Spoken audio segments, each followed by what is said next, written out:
శ్రీ గోదావరి దేవియే నమః. ఆంధ్రప్రదేశ్ ప్రభుత్వం దేవాదాయ ధర్మాదాయ శాఖ శ్రీ వీర వెంకట సత్యనారాయణ స్వామి వారి దేవస్థానము అన్నవరం వారి ఆధ్వర్యంలో గోదావరి నిత్య హారతి.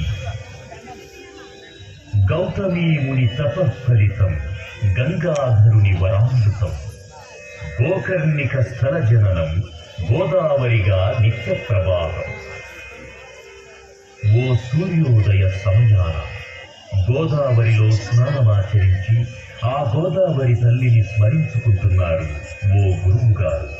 ఇది విన్న ఆయన శిష్యుడు గురువు గారిని ఇలా ప్రశ్నించారు: జనజీవనాన్ని, సమస్త ప్రాణికోటిని బ్రతికించడానికి ఇలా ప్రవహిస్తోన్న ఈ గోదావరి తల్లి ఎక్కడ పుట్టింది, ఎందుకు పుట్టింది అని.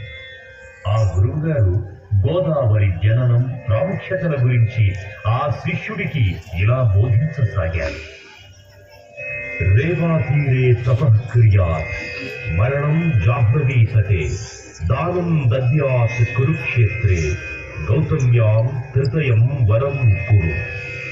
నర్మదా నది తీరంలో తపస్సు చేసిన విశేష ఫలితం, గంగా నది తీరాన శరీరాన్ని వదిలిన విశేష ఫలితం, కురుక్షేత్రంలో దానం చేసిన విశేష ఫలితం, ఈ 3 ఫలితాలను మించిన 3 రెట్ల ఫలితం ఈ గోదావరిలో స్నానమాచరించడం వల్ల కలుగుతుంది అంటూ నీలా సందిగ్ధంలో ఉన్న ఎంతో మంది ఉంటారు. వాళ్ళందరికీ కూడా ఇది తెలుసుకోవలసిన అవసరం ఉంది.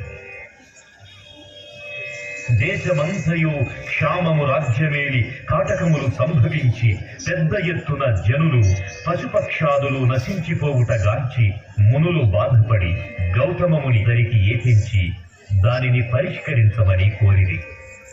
గౌతమముని ఈ కార్యం మనం తలపెట్టవలసినది కాదు అని వారించారు. అందుకు బాధపడిన మునులు ఏదైనా ఉపాయముచే గౌతమముని వలనే ఈ కార్యమును సాధించవలనని తలచి వారి తపోబలము చేత ఒక క్షణాయువైన గోదా అను మాయాగోవును సృష్టించి దానిని గౌతమముని ఆశ్రమ వాకిటయందు ప్రవేశపెట్టి అదిగాంచిన గౌతమముని ఒక చిన్న దర్భచే దానిని అదిలించగా తక్షణమే అది మరణించినది. ఇది చూసిన మునులు గౌతమముని గోవధ గావించినాడని ఘోషించుతుండగా గౌతమముని దీనికి ప్రాయశ్చిత్తమేమిటి అని ఆ మునులను అడిగారు. అంతటా మునులు శివుని జటాజూటమునందు బంధించి ఉన్న గంగను ప్రార్థించి తెచ్చి ఆధారముగా ఈ గోవును బ్రతికించవచ్చును అని ఉపాయము చెప్పారు. అంతటా గౌతమ ముని శివుణ్ణి పరమ భక్తితో